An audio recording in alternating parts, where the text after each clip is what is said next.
Hello and welcome. Your watching India dot com जी with Shaun. आज हमारे साथ जुड़े हैं एक special director and costume designer जिसने उसकी रीसेंट फिल्म थामा में एकदम धूम मचा रखी है। So let me welcome Aditya sir. Hi hi Shawn. How are you sir? How are you doing? I am doing good. अभी सेकंड वीक में फिल्म है तो जी। It's exciting to see how people are reacting watching the film. Diwali release थी तो दिवाली भी मना रहा था, फैमिली के साथ भी था, दोस्तों के साथ भी था, और फिल्म भी ट्रैक कर रहा था, प्रमोट कर रहा था, देख रहा था। तो a very eventful 2 weeks, last two wonderful. Weeks and I foresee this also be a very eventful week. Wonderful wonderful. So first of all big congratulations for Thama. बहुत जबरदस्त फिल्म थैंक यू बनाई सो है सर मच। आपने। I should definitely give you the credit to the actors and specially the director as well, क्योंकि directors को हमेशा कोई ना कोई भूल ही जाता है, एक्टर्स पे ज्यादा कंसंट्रेशन रहती है। Because you know, as a director yourself कितना थॉट प्रोसेस जाता है राइटिंग पे, प्रोडक्शन पे, कुछ भी ले लो, right? And being a director of Thama, I mean मैं ये जानना चाहता हूँ कि आपकी अप्रोच कहाँ से आई है स्टोरी टेलिंग को लेके थामा के लिए। देखो, ये फिल्म थामा जो पहले वैम्पायर्स ऑफ विजयनगर नाम से अनाउंस हुई थी, उस फिल्म पे एक्चुअली अमर और उसके जो राइटर्स थे, को राइटर्स थे, जो सुरेश मैथ्यूज और अरुण फुलरा, ये दोनों ने इस फिल्म को पिच किया था अमर को। और अमर उस पर काम कर रहा था to set it up, to mount it. This is 2020, 21, 22। और ये उस दौरान था जब भी मैं मुंजा पे जस्ट ज्वाइन हुआ था। ओके। और उन्होंने उस फिल्म पे एक बेसिक लेवल पे काम करके फिर एक पॉइंट पे आके, जब भी मैं मुंजा शूट कर रहा था, तभी मुझे पूछा था उन्होंने कि are you interested in directing this. तो मेरा तभी ऐसा था कि मुझे पढ़ने दो और लेट यू नो। मैंने जब भी पढ़ी फिल्म, तो ये तभी एक छोटी स्टोरी थी, ये डेवलप हो रही थी, प्रोसेस में थी। तो मैंने पढ़ी, तभी मुझे बहुत अच्छी लगी थी फिल्म। और तभी मैंने उनको बोला था कि मुझे अपने एक वर्जन बनाना है इसका। जो वैम्पायर्स है उनको वैम्पायर छोड़ के बेताल बनाना है, उनको थोड़ा लोकल इंडियन बनाना है। इसका फोकलोर मुझे पता है कि बहुत इंटरेस्टिंग हो सकता है, जो हमारे यहाँ के काली और रक्त बीज के रेफरेंस से आ सकता है। तो उनको वो आइडियाज जी। बहुत पसंद आए जी। और हमने फिर डिसाइड किया कि इसको मिलकर बना वंडरफुल वंडरफुल। सो सर आपने अभी जस्ट थामा के बारे में बोला, बट आपके उससे पहले वाली फिल्म की मैं बात करेंगे, मुंजिया को लेके। मुंजिया आपने एक नए स्टार कास्ट के साथ करी थी, राइट? एंड वो फिल्म भी काफी अच्छी चली, बहुत अच्छा रिकग्निशन मिला, राइट? तो बॉक्स ऑफिस के टर्म्स में देखेंगे तो मुंजिया वाज आल्सो ग्रेट। थामा इज डूइंग वेल, और भी अच्छा करेगा। सो जब आप थामा डायरेक्ट कर रहे थे, क्या was there any kind of pressure कि since you have done Munjya really well, so were the audience expecting कि आदित्य सर एक कुछ नया, जैसे आपने बताया अभी, you wanted to inculcate the vampire part, I mean उसको एक इंडियन वर्जन आप देना चाहते थे, राइट? सो आपके ऊपर वो थोड़ा बहुत या प्रेशर था थामा को लेके कि मुंजिया अब आ गया, अब जी। थामा देखिए। मैं आपको बताऊंगा, जब भी मुंजा बना रहे थे, तभी कभी सोचा ही नहीं था कि Munjya will get this kind of recognition, right? उसको नंबर्स वाइज आपकी होप एज ए डायरेक्टर हमेशा होती है कि आपकी फिल्म मैक्सिमम लोगों तक पहुंचे, मैक्सिमम लोग उसको देखें और उसको पसंद करें। तो उस होप से तो हम फिल्म बना ही रहे थे। और उसका ये सब होगा, इसके ये नंबर्स आएंगे, उसका बॉक्स ऑफिस ऐसे होगा, इतनी उसको उसका इतना इतना प्यार मिलेगा लोगों से, ये ऐसे सोच के कभी हम फिल्म रिलीज के वक्त भी हमने सोचा नहीं। और जब भी वो मिला सब, तभी उसमें से एक सीख ऐसी थी कि ये सब सोच के बनाओ ही मत। आप फिल्म को फिल्म समझ के बनाओ। मेक जी। Every film with all honesty और पूरे डेडिकेशन के साथ। उसका जो आउटकम होगा वो आप प्रेडिक्ट ही नहीं कर सकते। तो मुंजा के साथ जो आउटकम हुआ इतना फेवरेबल था, तो मैंने हमा बनाते वक्त जब भी मैंने शुरुआत की, तो भी मैंने यही सोचा कि अगर मुंजा बनाते वक्त मैं ये सोच नहीं रहा था कि इसका क्या होगा, मैं थामा बनाते वक्त भी क्यों सोचूं। Let me do go the same way I did Munjya. और वैसे ही बनाता हूँ। जब भी फिल्म रिलीज होगी, जो उसका होगा वो उसके नसीब में होगा, वो होगा ही। एक फर्क इन दोनों में इतना ही था, और बहुत बड़ा फर्क था ये मेरे लिए। इज मुंजा जब भी शूट कर रहा था, बन रही थी, तभी फिल्म थोड़ी छोटी फिल्म थी in terms of setup, scale, actors, casting. Overall उसका एक स्कोप जो फिल्म का था, वो एक मिड बजट फिल्म का स्कोप। आई वुड नॉट से स्मॉल बजट, बट एक मिड बजट फिल्म का स्कोप। और वो फिल्म भी ऐसी रिलीज हुई जो थी, जो एक फ्राइडे को हुई थी, 6 या 7 जून को पिछले साल हुई थी, हम्म। जब भी छुट्टियां खत्म हो रही थी। और वैसे एक इवेंट डेट नहीं था, वो एक हम्म। फ्राइडे था। हम्म। इस टाइम ऐसे हुआ था कि स्टामा के stakes in terms of budget, scale थोड़े बढ़ गए थे। और अनाउंस जब भी फिल्म की पिछले दिवाली में, तो इस अनाउंसमेंट से वो फिल्म यूट्यूब पे अनाउंसमेंट हुई थी कि ये फिल्म अगली दिवाली रिलीज हो रही है। ओके। तो एक डेट की कमिटमेंट, हम्म। एक दिवाली फिल्म, दिवाली रिलीज की कमिटमेंट थी। और दिवाली रिलीज एक बहुत बड़ी इवेंट डेट होती है कैलेंडर में, जी। जब ये फिल्म आप रिलीज करते हो तब। हम्म। और हमने देखा है दिवाली की जो फिल्में थी वो बहुत बड़ी बड़ी फिल्में दिवाली में रिलीज हुई है। और बचपन में जब भी मैं कोई भी दिवाली कोई फिल्म आती थी तो एक परसेप्शन बनता था कि यार ये तो फिल्म बड़ी होगी, ये दिवाली की फिल्म। हम्म। तो ये प्रेशर नहीं था, ये रिस्पॉन्सिबिलिटी थी ओके। कि बड़ी ओके। फिल्म बना रहे हैं, बड़े एक्टर्स के साथ बन रही है और दिवाली में आनी है, तो हाँ उसको जी। एक ऐसे ऐसे बनाए कि वो रिस्पॉन्सिबिलिटी से उसको थोड़ा सा समझ के उसको बनाए, मेहनत हाँ करके जी। बनाए, और वो देखे कि वो ऑडियंस जो दिवाली और ये पीरियड में आएगी, वो ऑडियंस को उनको एक्सपेक्टेड जो मजा है, जो हम्म। एंटरटेनमेंट है, वो इस फिल्म से। और उस दैट्स सोच से एक पूरी टीम इकट्ठा होकर वो फिल्म सब बना रहे थे।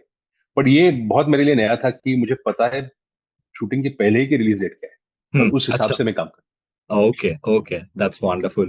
So, Aditya sir, you have delivered some of memorable Marathi films, before stepping into the national space. So, what has been the biggest creative difference जो आपने देखा हो directing a Marathi cinema and Bollywood में? हूँ।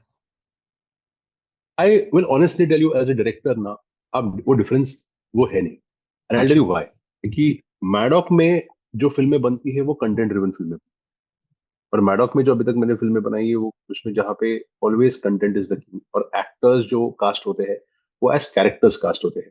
जी। Like even Varun की पहचान इस film में एज भास्कर भेड़िया है, जी। आयुष्मान की पहचान एज आलोक थामा है, जी। बेताल, या कोई भी तुम आप कैरेक्टर लिख लो, अभिषेक बैनर्जी जना है, ये सब हम्म। कैरेक्टर्स है। मराठी सिनेमा जो रीजनल सिनेमा बनता था वो भी ऐसे ही बनता कि आप कंटेंट को ओवर कास्टिंग हमेशा ऊपर रखते हो, अब फिल्म ओके। को एज हीरो देखते हो, आप कास्टिंग के वक्त अच्छे एक्टर्स चुनते हो सो दैट वो कैरेक्टर्स सही कर पाए। जी। तो ये जो फॉर्मेट है फिल्म बनाने का दोनों में, और स्टाइल है, वो बहुत सिमिलर है, क्योंकि मैडॉक हिंदी फिल्में वैसे बनाता जी। जी। है। अगर कोई दूसरी, अगर मैं ऐसी कोई फिल्म बनाता जहां पे उसकी ये प्रोसेस अलग होती तो मैं भी बोल सकता था कि नहीं यार यहाँ पे थोड़ा अडेप्ट करना पड़ा। पर मैडॉक में कभी ऐसे केयर करना नहीं पड़ा, बिकॉज जो इतने सालों से मैं मराठी फिल्में बना रहा था वहाँ वो हमेशा ऐसे होता था कि पहले स्क्रिप्ट लॉक होती थी, और फिर एक एक्टर के पास हम जाते थे जो हमें लगता था बेस्ट एक्टर होगा इस फिल्म में, कास्टिंग के एक्टिंग के हिसाब से, कैरेक्टर करने के लिए। तो यहाँ पे भी जो आयुष्मान या अभय या शर्वरी या रश्मिका, ये सारे जो एक्टर्स चुने हैं दोनों फिल्मों में, उसके पीछे यही थॉट था कि ये कैरेक्टर सही कर पाएंगे, ये एक्टर्स अच्छे हैं, ये कैरेक्टर सही कर पाएंगे, और ये इवेंचुअली जब ये फिल्म होगी अभी फिल्म से बड़े ये कोई नहीं होंगे, ये एक्चुअली फिल्म के लिए काम करेंगे। ऑफ एक टीम वर्क जो होता है उससे बड़ा रखने की एक जो अप्रोच होती है, वो ये और मराठी फिल्मों में काफी सिमिलर है। और मुझे इतना ही फर्क लगता है कि क्या होता है, जैसे मुंजा मैंने बनाई थी, मुंजा से ये और बड़ी फिल्म थी, थोड़ा बजट जब भी बढ़ता है तभी आपको विजन के हिसाब से थोड़ा स्केल अप करना पड़ता है। मराठी में भले हमें वो करना था पर कभी कभी बजट्स नहीं थे उतने, तो नहीं हम था। कर नहीं पाए। जी। अभी वो कर पा रहे जी। हैं, जो इमेजिनेशन जा सकती है उसकी हम्म। तरफ हम बढ़ सकते हैं, क्योंकि वो वो बजट्स के थ्रू वो टैलेंट के एक्सेस हमें मिल रहा है, अच्छे वीएफएक्स सुपरवाइजर्स, आर्टिस्ट, जी। स्टंट टीम्स, वो जो इंटरनेशनल क्वालिटी के लेवल के लोग जिनके साथ आप काम करना चाहते हो, हम्म। उनका एक्सेस आपको मिलता है, जो रीजनल सिनेमा कभी कभी थोड़ा बजट के कारण लिमिट हो जाता नहीं रहता है। बट बिल्कुल। But that that is it. इसके अलावा मुझे लगता है कि एज ए डायरेक्टर आपकी काम करने की प्रोसेस और आपका तरीका अगर वही है, सॉर्टेड है, तो दोनों जगह पे उतने मजा आता वंडरफुल। आदित्य सर, अब जब आप when we were comparing between Marathi and Bollywood together, तो मेरा अगला सवाल इसी से ही रिलेटेड है कि कैसे सिनेमा बदलता रहता है। ठीक है, आजकल हम अडेप्टेशंस देखते हैं कि कैसे मलयालम के एक छोटे से फिल्म को हम हिंदी में उसको है। बॉलीवुडिफाई करके हम पिच करते हैं उस चीजों को, राइट। हम्म। एंड आपने प्रोडक्शन के बारे में भी बात की कि कैसे Marathi industry, as a matter of fact regional industry as a whole, if you hmm. See, budget को लेके करेक्ट। काफी ज्यादा चर्चा रहती है, प्रोडक्शन को लेके काफी ज्यादा चर्चा रहती है। Hmm. Now as you said कि बजट अगर बड़ा हो तो then the scale is also larger, right. So मैं आपसे यही पूछना चाहता हूँ कि जब स्टोरी टेलिंग आती है, एज अ मैडॉक ने इस फिल्म को प्रोड्यूस भी किया है, राइट। तो जब मैडॉक से आपसे पिच किया गया था idea, how was it for you कि लाइक आपको प्रेशर था, आपके अंदर वो क्रिएटिव लिबर्टी थी एज अ डायरेक्टर कि you can use your own freedom to direct a film despite backed by Maddock? See, I'll tell you what. When I've made Marathi films also, I have been a part of the production on those films, and I know कि जब भी कोई भी film बनती है तो उसकी एक फिल्म की स्क्रिप्ट की जरूरत होती जी। है, इस स्क्रिप्ट की ये बजट की जरूरत है। अभी उस बजट में आप ओवर स्पेंड भी ना करो थोड़ा एकदम टू द पॉइंट काम करके करो, ये रिक्वायरमेंट ही होती है बिजनेस का, एक बहुत बड़ी रिक्वायरमेंट है।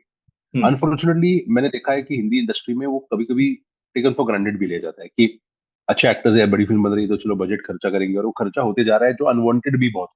जी। मैडॉक में अच्छी बात क्या है, बिकॉज एज अ प्रोड्यूसर मैंने काम किया, मुझे पता है कि एज अ प्रोड्यूसर अगर आप फिल्म की तरफ देखते हो तो मैडॉक में भी वो डिसिप्लिन है उस बजट्स में काम करने का, क्योंकि इवेंचुअली वो बर्डन ही आप फिल्म पे डाल रहे हो कि जब ये बहुत बड़ी फिल्म बहुत बड़े बजट में कर रहे हो तो उसकी रिकवरी भी उतनी बड़ी करनी होती है, और जी। वो फिल्म पे बर्डन आ जाता है। तो मैडॉक बहुत सेंसिबली इन फिल्मों को बजट करता है, और जो स्क्रिप्ट की जरूरत है वो पूरी की पूरी स्क्रिप्ट को देता है। तो एज डायरेक्टर मेरे लिए क्या इंपॉर्टेंट है, अगर मेरी विजन है इस फिल्म के बारे में, और जब भी मैंने पहली बार थामा पढ़ी और उसके बारे में उसके साथ काम शुरू किया उस पे, तो जो मुझे चाहिए था, जो दुनिया बनानी थी, जो टेक्निकल एस्पेक्ट चाहिए थे, जी। जो मैंने मांगे, वो उनको समझ में आए कि यार ये जरूरत है फिल्म के लिए, और वो हम्म। सब मिले। अभी मैं उस दुनिया से ही नहीं आता हूँ जहां पे मैं खुद ओवर स्पेंडिंग में बिलीव। हम्म। तो इसलिए मुझे, जब प्रोडक्शन टीम के साथ हम बैठते हैं और बजट पे बात करते हैं, तभी वो बहुत क्लियर होता है कि हम दोनों एक पेज पे होते हैं। क्योंकि ओके। उनका कहना है कि सर ये नहीं करते क्योंकि दिस ओवर स्पेंडिंग, एंड ऐसे आई अंडरस्टैंड, आई अग्री कि नहीं करते, ये करना नहीं हम्म। चाहिए, इससे फिल्म को फायदा नहीं।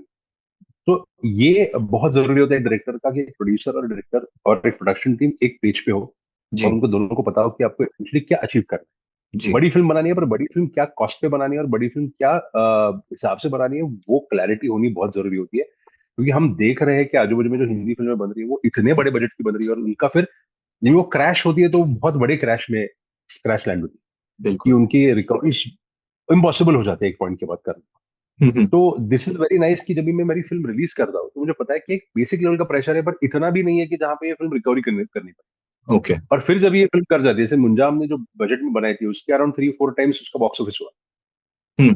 तो वो अगर हम ऐसे स्पेंड करते जाते हैं, क्योंकि उसमें भी जी। काफी एम्बिशियस प्रोजेक्ट बजट था, जी। सीजी कैरेक्टर था, वीएफएक्स था, काफी कुछ था। तो ये बहुत आई थिंक स्मार्टली मैडॉक की टीम करती है, और ये मॉडल जो फॉलो करते हैं ना, वो मॉडल उनके लिए बहुत वर्क होता है, और ये आई होप ये बाकी कंपनीज भी ऐसे मॉडल्स को फॉलो करें। Wonderful, wonderful. आदित्य सर, मैं आपसे एक और सवाल पूछना चाहूंगा। एज अ डायरेक्टर, रिकग्निशन बहुत ज्यादा इंपॉर्टेंट हो जाता है नाम को लेके। ठीक है, सम पीपल करेक्ट। को हम्म। फर्क नहीं पड़ता है, but there are a section of people जिनको मैटर करता है, डायरेक्टर का नाम जाना बहुत जरूरी है, क्योंकि बिजनेस चलता ही उसी के थ्रू है, राइट?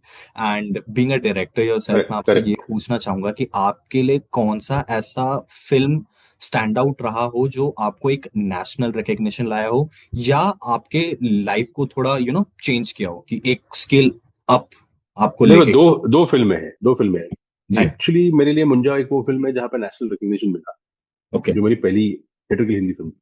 हम्म। क्योंकि मैंने थिएटर की हिंदी फिल्म मेरी रिलीज जो हुई है वो पहली वो मुंजा ही है। उसके अलावा हम्म। एक ओटीटी पे फिल्म आई थी ककुड़ा नाम से, जो आर जी। एस पे निकली थी, बट जब भी आपकी फिल्म थिएटरिकल आती है तभी उस पर प्रेशर होता है कि उसके परफॉर्मेंस पे आता है प्रेशर। तो उस फिल्म ने जिस हिसाब से बॉक्स ऑफिस पे भी बिजनेस किया और उसको जो ऑडियंस ने भी बहुत प्यार दिया, तो ये नेशनल लेवल पे जाके आपको रख देती है फिल्म, जी। कि चलो लोगों को पता है कि अच्छा फिल्म पता है। अगर आप मैं कहीं भी जाता हूँ तो लोग मेरी पहचान भी ऐसे करते हैं कि मुंजा की ड्रेस है, तो हाँ। उससे फर्क पड़ता है। बट मुंजा मिलने के लिए अगर आप जो बोलते हो कि जो फिल्म आपकी लाइफ की जर्नी बदलती, कि कौन सी फिल्म थी, तो वो मेरे लिए डेफिनेटली जॉम्बी बोल की एक फिल्म थी जो मैंने मराठी में की, जी। That which is a zombie horror comedy. हाँ एंड जी। It was a very quirky film that we attempted, और बहुत अलग किस्म की एक्सपेरिमेंट थी। मराठी हम्म। में ऐसे कभी कुछ किया नहीं था किसी ने। जी। और हमने थोड़ा सा रिस्क लेके उसको एक एज प्योर फिल्म फैंस ये करते हैं, चलो क्या होगा देखते हैं, उस हिसाब से की। उस फिल्म को देख के बहुत सारे लोगों ने मुझे मुझे मुझे रीच आउट किया, और वैसे ही तो मुंजा मिली मुझे। हाँ, हाँ। तो इस हिसाब से मुझे लगता है कि वो करियर डिफाइनिंग फिल्म होती है, जो आपको फिल्म एक अलग लोगों के सामने रख देती है, जी। और वहां से फिर एक कोई फिल्म ऐसी मिलती है जहां पे आपको एक नेशनल मैप पे फिल्म रख देती है। हम्म। हम्म। तो ये दो फिल्में, वो दो फिल्में हैं मेरे लिए। Wonderful, wonderful. सो सर, आपने मुंजिया के बारे में बताया, ककुड़ा के बारे में बताया, ज़ॉम्बी विली के बारे में बताया। These three films have one thing in common. Horror is two things in common. Horror भी है, comedy is also there, right? Dark humor is also correct. there. Quirky characters are also there. So मैं ये आपसे जानना चाहता हूँ Aditya sir, कि आपको इस जॉनर से कुछ ज्यादा ही लगाव है, कि या आप चाहेंगे कि मैं कुछ और जॉनर भी एक्सप्लोर करूँ अपने ऑडियंस को एंटरटेन कर पाऊं, except for like dark horror मैंने कॉमेडी मिक्स। हाँ, no, I understand what you saying. और मैंने एक्चुअली देखो, अभी 18 साल से मैं डायरेक्ट कर रहा हूँ। मेरी पहली फिल्म 2008 में रिलीज हुई थी, मराठी की। और तब से अब तक मैंने जो ज़ॉम्बी लीग तक मैं बोलूंगा, मैंने बहुत सारे जॉनर्स को हैंडल किया था। अगर आप फिल्में देखोगे तो they are comedies, they are thrillers, they are romantic films, they are lot of kind of, they are period films also. इस साल भी मैंने जो फिल्में, मेरी 3 फिल्में आई बैक टू बैक, जून से अब तक 1.5 साल में। मुंजा रिलीज हुई, उसके बाद काकुड़ा और ओटीटी पे आई, उसके बाद ये जो थामा है, उसके बीच में जनवरी में मैंने एक सीरीज, मेरी सीरीज आई थी जो एडवेंचर ट्रेजर हंट सीरीज थी, सीक्रेट ऑफ शिलेदार नाम, ओके। जो मैंने डायरेक्ट की थी, जो जियो हॉटस्टार पे आई। और ये वो कंप्लीटली अलग जॉनर, वो again it is a 360 different degree different genre. Hmm. So ये अलग जॉनर करने की अटेम्प्ट तो होती है, बट जब आप एक जॉनर में, एक दुनिया में एक यूनिवर्स बना रहे हैं, जो यूनिवर्स अभी मैडम हॉरर कॉमेडी यूनिवर्स बन रही है, जी। तो एक जॉनर पकड़ के आगे बढ़ना और उस जॉनर में और फिल्में बेटर करते जाना, ये एक अटेम्प्ट भी मुझे करना। और जो एक्चुअली मुझे ये फिल्में बनाने में सबसे बड़ा मजा क्यों आता है, क्योंकि हॉरर और कॉमेडी को एक साथ करने में बहुत ही ट्रिकी हम्म। जॉनर है ये। आप बहुत। डरा भी रहे हो, हंसा भी रहे हो, बैक टू बैक हंसा के डरा रहे हो, ये तो हाँ। ऑडियंस को उस पॉइंट पे लेके जाना और उनको वो इमोशन तक लेके जाना इज वेरी वेरी डिफिकल्ट। तो मुझे लगता है कि वो करने में चैलेंजिंग भी लगता है।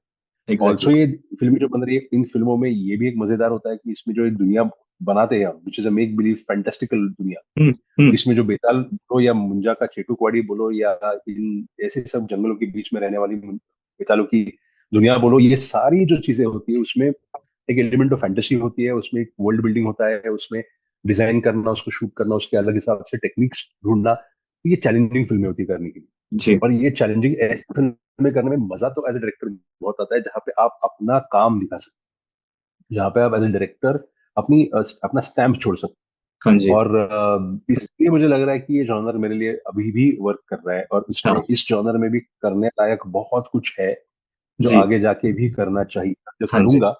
बट एक भी डेफिनेटली है कि इसके अलावा भी एक कुछ ऐसे जॉनर से जो मुझे करने हैं।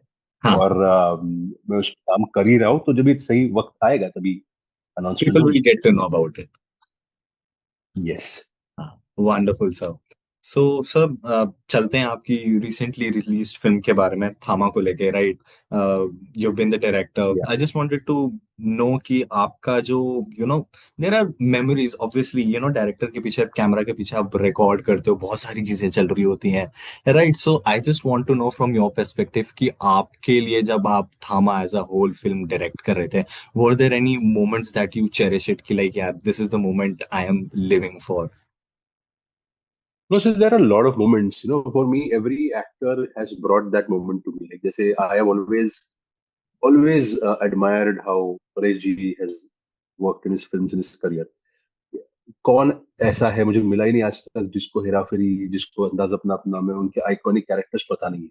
जी। और ऐसे एक्टर के साथ जब भी आपको काम करने का मौका मिलता है और वो फर्स्ट टाइम वैसे डिलीवर करता है, एक पंच या एक ह्यूमर और एक मोमेंट लाता है, हम्म। तभी ये बहुत अमेजिंग लगता है कि यार हम इन्हीं के फैन है हम, और ये हमारे लिए वो डायलॉग्स हमने लिखे हुए, हमने सोचे हुए परफॉर्मेंसेस दे रहे हैं।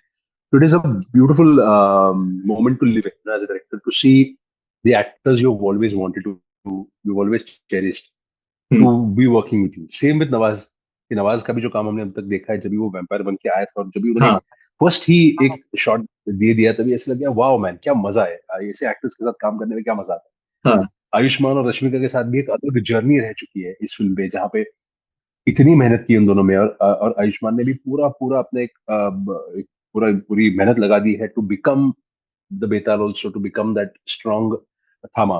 तो ये सब करते वक्त इन लोगों के साथ ना एक बॉन्ड बन जाता है, और एक बहुत ही चेरिस्ड एक जर्नी आप उनके साथ को निभाते हो, हम्म। जो पूरी जर्नी मेमोरेबल बन जाती है। जैसे हमने ऊटी में शूट की थी, एक पूरी वो एक्शन सीक्वेंस का पार्ट किया था, जहाँ पे रश्मिका लेकर उसको भाग रही है, हम्म। और ऊटी के जंगलों में शूट हुआ। हम्म। तभी रश्मिका का पैर एक्चुअली फ्रैक्चर इंजर्ड था, पर फिर भी उन्होंने फिजियोथेरेपी करके ट्रेन करके वो एक्चुअल स्टंट्स खुद के किए थे, जहाँ पे उन्होंने आयुष्मान को उठा के भागी थी। तो जी। केबल वर्क का रेफरेंस तो होता है, हेल्प होता है, बट जी। अभी जब इनके साथ ये सब करते हो, हाँ। रिहर्सल्स करते हो, फिर सेट पे जाके करते हो, तो जो बहुत मजा आता है करने में। और ये एक्टर्स भी बहुत एंजॉय करते हैं, क्योंकि वो कहते हैं कि यार हमने ये कभी किया ही नहीं पहले से, यही नहीं था, हाँ। तो ये हमें भी करने में बहुत कुछ अलग मिल रहा है। और वो जो एक प्रोसेस होता है फिल्म बनाने का, ऐसी अलग हम्म। फिल्म बनाने का, हम्म। उसमें nearly every day there is something memorable. Okay okay, wonderful. अब जब हम थामा के बारे में बात कर ही रहे हैं, मैं कास्ट के बारे में थोड़ा बहुत जानना चाहता हूँ। जब भी आप यस। स्क्रिप्ट वगैरह बनाते हैं, स्पेशली व्हेन मैडॉक जैसे बड़ी प्रोडक्शन हाउस आपके साथ हो, so did you had any characters या एक्टर्स जो आपके प्रेफरेंस में रहे थे? अब जैसे since Ayushmann and Rashmika Mandanna, Nawazuddin Siddiqui sir, they did a wonderful job in Thama, but हमें बाद में जाके पता चलता है कि the first choice was somebody else, then it right. landed to somebody else. Right. So just wanted to I know. Tell you I tell you with Munjya and with Thama, Ah, both these films I've been lucky enough that whoever I wanted, मेरे पहले दिमाग में जो पहले list में जो नाम था उन सब ने मुझे मेरे लिए हाँ कर हाँ के जी। फिल्म का वो हिस्सा बने। आयुष्मान तो एक्चुअली थामा पे उसके पहले था। एक्चुअली मैं जब भी फिल्म पे ऑन बोर्ड आया उसके पहले से आयुष्मान अमर बात कर रहे थे फिल्म के बारे में। जब भी अमर ने मुझे स्क्रिप्ट दी थी तभी उसने मुझे बोला था कि आयुष्मान के साथ इसको बनाना है। तो मैंने भी वो पढ़ने के बाद मुझे दिखा, वो बोला कि यार हम्म अगर किसी के साथ बनानी होती तो मैं भी आयुष्मान का ही नाम लेता। हम्म। तो ये जो सारे एक्टर्स हैं ये सारे first choices. Oh, right from an Abhay. Abhay का भी जब भी ऑडिशंस हो रही थी इतने सारे लोगों के ऑडिशंस में से जो मुझे अरे यार ये लड़के में कुछ तो है अलग, चलो उसको बुलाओ, और वो आया और वो लॉक हो गया। तो ये सारे जो लोग थे जो अभी सारी फिल्मों का हिस्सा है, ये सारे लोग एक तो प्राइमरली अच्छे एक्टर्स है और दूसरा बहुत मेहनत करने वाले एक्टर्स है। और वो स्टार्स बाद में पर वो एक्टर्स पहले। तो ये जो एलिमेंट होती है इनके साथ काम करने की, उसमें अगर फर्स्ट चॉइस जैसे परेश जी के अलावा मैं किसी को सोच ही नहीं सकता, या नवाज के जगह पे मैं किसी को सोच ही नहीं सकता। तो ये सारे सारे जो एक्टर्स हैं उन्होंने अपना बनाया है कैरेक्टर्स को, और ये पहले चॉइसेस थे। और I am as a director I think very unfortunate that it is great that I have got these actors who are my first choice. hmm. That's wonderful. It's wonderful. Getting all kinds of insights from you. तो 18 साल से आप direct करते आ रहे हैं, producer भी रह चुके हैं आप। बॉक्स ऑफिस कलेक्शन सुनते ही बहुत सारों का मन कांप जाता है। खासकर बॉलीवुड में हम आजकल इतनी चल नहीं रही है फिल्में, नंबर्स को लेके बहुत कंसर्न रहता है। स्पेशली मीडिया इंडस्ट्री में ले लो, एंटरटेनमेंट की इंडस्ट्री में ले लो, right? Numbers, box office collection plays a very huge thing. बहुत सारे लोग कहते हैं कि यार numbers doesn't matter to us, हमारे लिए कंटेंट इज या द किंग, एंड फिल्म देखिए, आप हमारे लिए पैसा कमाना उतना वो इम्पोर्टेंट नहीं है, आप फिल्म को एंजॉय करिए। ठीक है, this is a one perspective, but another perspective comes, obviously business mindset रहता है एंटरटेनमेंट इंडस्ट्री में, प्रोड्यूसर्स पैसा लगाते हैं निकालने के लिए। So being a director correct. Yourself and a producer as well, I just wanted to know कि थामा जैसे इतनी बिग बजट फिल्म्स आप जब बनाते हो, आपको क्या लगता है कि बॉक्स ऑफिस कलेक्शन का जो प्रेशर आप पे आया था, या आपने उसको थोड़ा साइड लाइन करके फोकस की, हाँ मेरे हिसाब से कंटेंट ले आएगा ऑडियंस को खींच के? देखो मराठी में जब हम डायरेक्टर प्रोड्यूस भी करते हैं, एक क्या होता है ना, मैं अभी भी बिलीव करता हूँ कि अगर आप एक फिल्म बनाते हो और उसमें एक अमाउंट का खर्चा फिल्म पे होता है प्रोडक्शन बजट पे, तो उतना तो फिल्म में रिकवर करना ही चाहिए। जी because what is the point, फिर अगर आप फिल्म बनाते हो कुछ उस पर खर्चा होता है तो अगर वो भी पैसा निकला नहीं तो फिर वो लॉस ही हो गया। जी। और हम अगर जिस बिजनेस है, सिनेमा ये बिजनेस है हमारे लिए, हम इसको एज रोजी रोटी कर रहे हैं, करेक्ट। तो अगर आप उस पे लॉस करोगे प्रोजेक्ट पे तो वो किसी के लिए भी फेवरेबल नहीं। जी। पर एक बेसिक प्रोडक्शन कॉस्ट रिकवर करने तक तो फिल्म आपकी जानी ही चाहिए। उसके बाद उसका क्या होता है, उसके बाद वो कितनी और चलती है, हम्म। ये बहुत ऑडियंस पे डिपेंड होता है। और जी। मैं ये रिस्पॉन्सिबिलिटी हमेशा कोई भी फिल्म बनाता हूँ तो इस सोच से बनाता हूँ कि इस पे कितना खर्चा हो रहा है, उतना खर्चा एटलीस्ट ये फिल्म ने बॉक्स ऑफिस से रिकवर तो करना ही चाहिए। जी। तो उसमें उतना लेवल का एक कुछ तो इस फिल्म में वो चीजें होनी चाहिए जो लोगों को पसंद आए, जो लोग हम्म। जिसके लिए थिएटर में। थैंकफुली ये जो फिल्में दोनों थी जो बैक टू बैक अभी फिल्में चली है, जो मेरी लास्ट दो फिल्में हैं मुंजे जी। और थामा, इन दो फिल्मों को लोगों ने as a horror comedy universe की फिल्में बोल के बहुत ज्यादा प्यार हाँ दिया, जी। जिसका भी एक बहुत बड़ा प्लस मिलता है इन फिल्मों को। अ, पर मुझे ये भी लगता है कि ये दोनों फिल्मों में हमने अपने अपने हिसाब से रिस्क लेके कुछ अलग कहने की कोशिश की है, कोई अलग दुनिया दिखाने की कोशिश की है, कुछ अलग कैरेक्टर्स को आपके सामने रखने की कोशिश की है। तो ये थोड़ी रिस्क लेना भी रिवॉर्डिंग होता है हम्म काफी बार, क्योंकि एज एन ऑडियंस भी मुझे लगता है कि हम वो देख के बहुत एक पॉइंट के बाद थक गए हैं, हमें हमें अभी वो नहीं चाहिए जो हमने पहले बहुत देखा है। और वो सेम रिपीटेटिव नैरेटिव्स और सिनेमा और same way of telling stories देख के भी हम्म एक पॉइंट पे फटीग आ गया ऑडियंस के बीच में। तो अगर मैं खुद नहीं देखूंगा तो मैं ऐसी फिल्म बना के लोग आएंगे देखने के लिए, ये सोचना भी गलत है। तो हम्म। जब तक मैं ऐसी फिल्में ना बनाऊं जहाँ पे मैं खुद उन्हें देखना चाहूँ, और मुझे लगे कि ये बहुत कुछ अलग है और लोगों ने देखा ही नहीं है, तो मुझे लगता है कभी कभी कॉन्फिडेंटली कि यार इसका कुछ तो होगा। और हम्म। कुछ तो होगा में क्या क्या होगा वो जब तक फिल्म लगती नहीं आपको पता नहीं होता। हम्म। पर आप इतना तो होप करते हो कि इतना पैसा फिल्म पे लगाए होते और वो वहां तक अगर फिल्म जाके रुकती भी है ना, तो भी I am always very happy कि मेरे प्रोड्यूसर ने जितने पैसे डाले थे उसका हम्म। लॉस तो नहीं हुआ। वो देखने के लिए आई थिंक वो बहुत जरूरी है। Wonderful. Sir, before ending this, wonderful conversation with you, जाने से पहले मैं आपसे सिर्फ एक आखिरी सवाल करना चाहूंगा कि what's next for Aditya sir? Are there any upcoming projects जो थोड़ा ऑडियंस को हाइप अप कर पाए? मुंजा तो बढ़िया निकल गई, कैन वी एक्सपेक्ट समथिंग आगे? थामा के बाद और क्या आ देखो सकता है? आगे आगे इस यूनिवर्स की कुछ फिल्में हैं, इस यूनिवर्स में महामुंजा भी है, रामा की भी स्टोरी आगे कहीं बढ़ने वाली है। तो ये जो दुनिया हम बना रहे हैं, जो बनाने में मैंने शुरुआत की है, जिसमें मैं इन्वॉल्व था पहले से, इस दुनिया का हिस्सा भी बने रहना है, हम्म। क्योंकि इस दुनिया में भी बहुत कुछ और करने जी। लायक है। और करने करने के हिसाब से अनाउंस भी हो चुका है कि क्या ओके। आएगा क्या नहीं आएगा।